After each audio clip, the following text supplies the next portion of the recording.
A nivel nacional se presume de que la estrategia de vacunación contra el COVID-19 avanza y de que además es un ejemplo a nivel internacional. En la realidad, aún hay entidades del país que tienen rezagos importantes. Unos apenas están concluyendo la segunda aplicación para los adultos mayores. En otros casos también están aplicando la vacuna para los menores de 15 a 17 años. En fin, es muy desigual el avance que se tiene en la República. Además, también vemos estados que van cambiando de semáforo verde a amarillo. Las alarmas, estas alertas comienzan a encenderse. En medio de esta situación hay entidades que a partir de hoy suspenden la vacunación para reanudar este enero, porque ya son días de asueto, porque ya comenzó la temporada de decembrinas. Es momento de bajar la guardia. Nos estamos confiando porque la cuarta ola no le ha pegado tan fuerte a nuestro país. Ese es el tema que hoy ponemos sobre la mesa y saludo con mucho gusto a nuestro director editorial Raúl Frías Lucio y a Víctor Hugo Hernández. Señores, que tengan un estupendo fin de semana.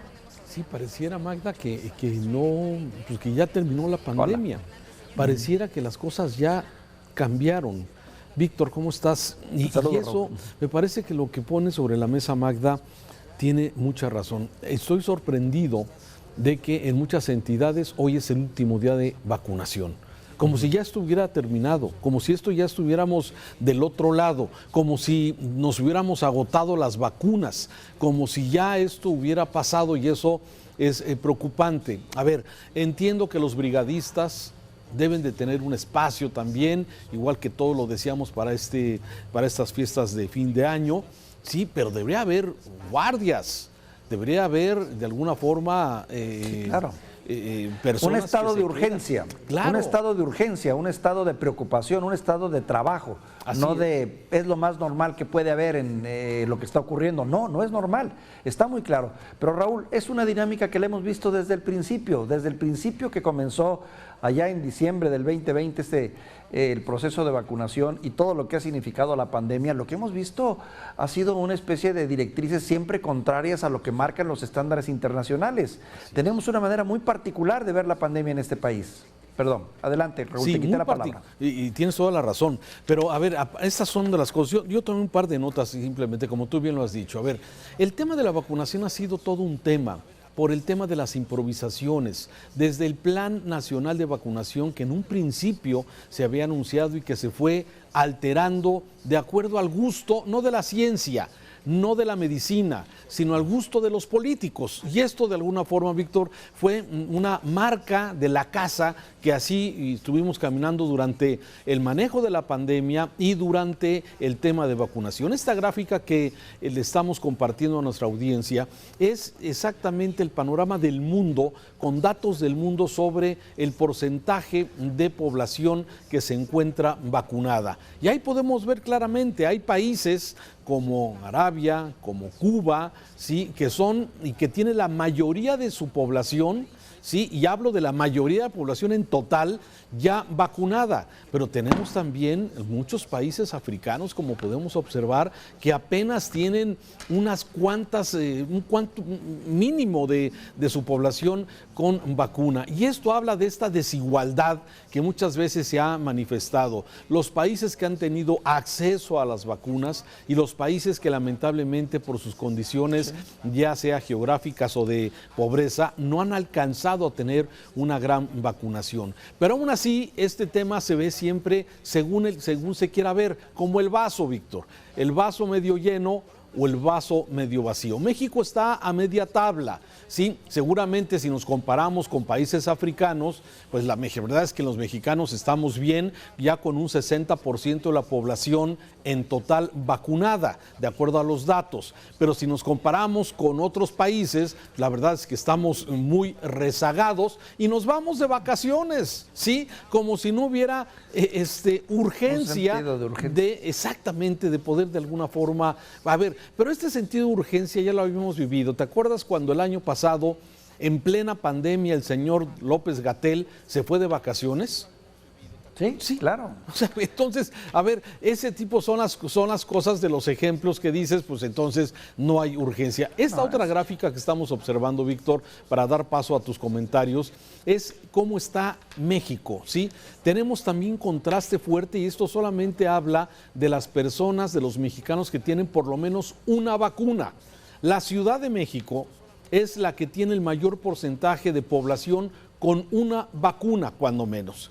Mientras que tenemos Chiapas, por ejemplo, que es el estado de los más pobres, pero que tiene el menor porcentaje de vacunación con personas de 18 años en adelante y por lo menos con una vacuna. Es decir, tenemos contrastes importantes y por eso es preocupante esto que estás comentando. Como si no hubiera sentido de urgencia, en muchas entidades se para la vacunación durante 2 o 3 semanas, que me parece un tema delicado cuando tenemos Omicron, tenemos esta variante que de alguna forma amenaza, advierte que está teniendo pues algunos puntos de mayores contagios en algunas partes del mundo.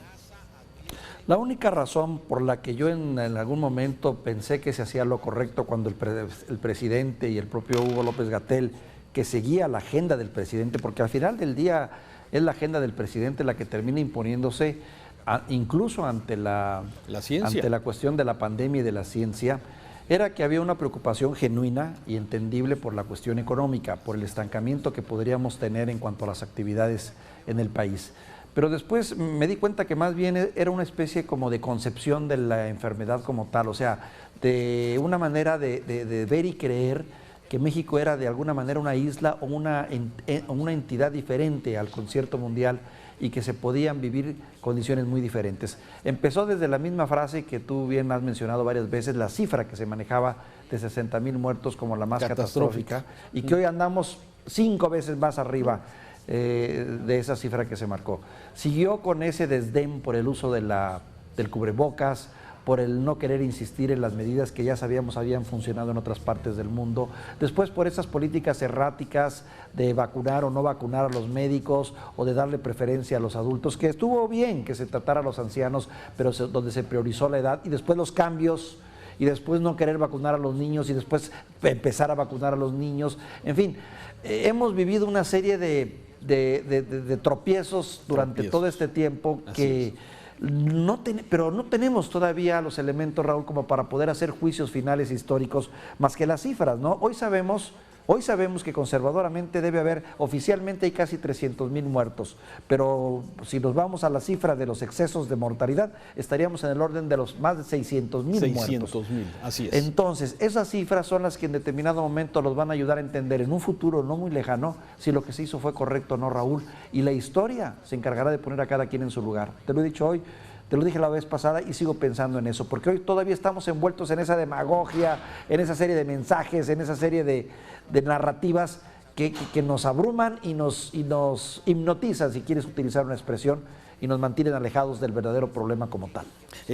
A ver, eres generoso, no cabe duda que eres un hombre generoso en el tema. Me parece que los 600,000 muertos de exceso de muerte nos habla claramente del manejo irresponsable que hubo de parte del gobierno en el tema de la pandemia. Sí, no sé cuándo y no sé si va a haber juicio en contra de los responsables del tema de la pandemia, pero es una realidad que el exceso de muertes que tenemos en México respecto a la población que tiene nuestro país, desde luego estamos entre los países que lamentablemente sí tiene esto, sobre todo con el personal de salud, que es el más afectado también, pues por todo lo que ya conocemos. Me parece que podríamos ir haciendo una serie de recopilaciones de información que ha habido y declaraciones a lo largo de esto, pero yo me quedo con los datos duros que lamentablemente lo estamos viendo. Y sobre el tema de vacunación, revisaba los datos. Tenemos guardadas, bueno, se cree, o es lo que se informa, 51 millones. 51,800,000 vacunas que no sabemos bien a bien dónde están, es cierto. No sabemos de qué marca, ¿eh? También ese es otro de los grandes secretos, no sabemos qué predomina. A ver, pero desde luego, dando por hecho que tienes estas 51 millones de vacunas disponibles, ¿sí? ¿No habría una razón lógica para suspender el plan de vacunación cuando está comprobado que la vacuna nos ayuda a tener síntomas menos graves, incluso salvar la vida? Entonces, ¿por qué guardar vacunas? ¿Por qué no seguir con un plan de vacunación, incluso en los lugares donde tradicionalmente la gente vaya a pasar las fiestas navideñas, las fiestas de fin de año, ¿sí? Y que también sigan los planes de vacunación? Me parece que no es, simplemente nos habla de esta improvisación que ha habido de esta falta de certidumbre en un plan de vacunación, que si escuchas las mañaneras, si escuchas a las autoridades, pareciera que todo va de maravilla. Hace unos días decía el presidente que somos el 7º país con personal más vacunado. No sé de dónde sacó los datos el presidente. Todas las estadísticas del mundo señalan que México está entre el lugar 22 y 23 del mundo. ¿De dónde saca el presidente y López-Gatell, que es el que seguramente le pasa la información, de que somos el 7º país con la población más vacunada? Seguimos manejando los otros datos. Se sigue mintiendo, se dicen medias verdades.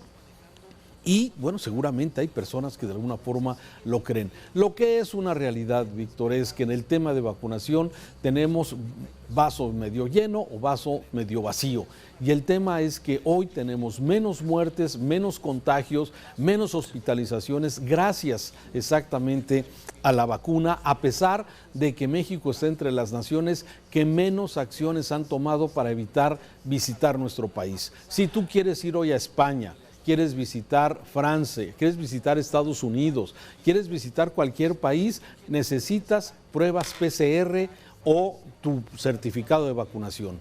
En México no se pide nada, absolutamente nada para entrar. A favor está el hecho, Raúl, y yo creo que también hay que mencionar lo que puede ser positivo, es que finalmente, contra todos los pronósticos, como tú quieras, a golpes y sombrerazos, como tú quieras, de los laboratorios que tú quieras, apreciados o no, hemos estado recibiendo vacunas. Creo que eso es un logro importante que no hay que minimizarlo. Es un esfuerzo extraordinario que seguramente se debe, pues bueno, a todo un equipo de gente que ha hecho bien su chamba, ¿no? Que creo que va por el lado de relaciones exteriores y de lo que ha hecho Marcelo Ebrard. Eso a favor. Lo malo, ¿sabes qué pienso? Que en el fondo de esto no es tanto la incapacidad de estrategia, sino más bien que se enfrenta o nos enfrentamos a lo que el presidente tanto ha insistido. En este país la presencia de ese elefante reumático sigue presente y se sigue reflejando en todos los ámbitos de la vida de gobierno. No es fácil, porque quiero pensar que esa es la única razón por la que se justifica que no se continúe con un plan de vacunación. Cuando se podría jalar y decir, a ver, vamos a crear cuadros emergentes o señores médicos, no hay de otra. Enfermeras tienen que vacunar porque así es la necesidad. Supongo que empezaron a entrar intereses de sindicatos, supongo que empezaron a entrar ahí consideraciones precisamente de ese elefante reumático que tiene tantas variantes en este país y que no lo deja moverse con eficiencia y efectividad. Raúl. A ver, creo que aprendimos, o parecía que habíamos aprendido algo del tema de vacunación. Sí, muchas de las grandes ciudades, de las grandes capitales y de muchas ciudades importantes del país ya habían agarrado un ritmo para la vacunación. Pero algo sucedió en las últimas semanas. Algo vino otra vez a generar, a detener. Ya habíamos superado el maltrato a los adultos mayores, habíamos superado las largas filas eternas para poder encontrar la vacuna. Se lograron estos magnos centros de vacunación en muchos puntos, un ritmo para poder vacunar a las personas. Pero en esta segunda etapa, parece que algo está sucediendo que pareciera que dimos pasos para atrás o que no aprendimos nada. Me parece, aquí mismo en el estado de Jalisco en días pasados, otra vez colas de mucho tiempo para las personas adultas para la tercera dosis, ¿sí? Y que de alguna forma también nos muestran de ese como atraso de algo que ya habíamos superado. Pero bueno, vamos a ver, por lo pronto se nos vienen ya las fiestas de fin de año, suspensión de vacunación para muchas personas y esto desde luego, bueno, vamos a ver si no tiene algún repunte para principios del próximo 2022. Ojalá no, y desde luego que tengamos también pues un fin de año tranquilo para que las familias estén lo más unidas posibles. No olvidar, Raúl, que también está el fantasma de Omicron, que hasta este momento, bien a bien, no sabemos cuál sea el alcance real de esta nueva etapa o faceta de este virus, ¿no? Queremos pensar y creer que es menos beligerante, menos nociva, y aunque es más transmisible, pero menos cruel. Pero de todos modos no está dicha la última palabra. Es otro tema que agregaría a esos días decembrinos que tú agregas y que pues nos obligan a no bajar la guardia, Raúl, definitivamente. Eso es. No hay que bajar la guardia, lo has dicho completamente. Víctor, gracias por tus comentarios. Un abrazo afectuoso, como siempre. Muchas gracias. Vamos a continuar.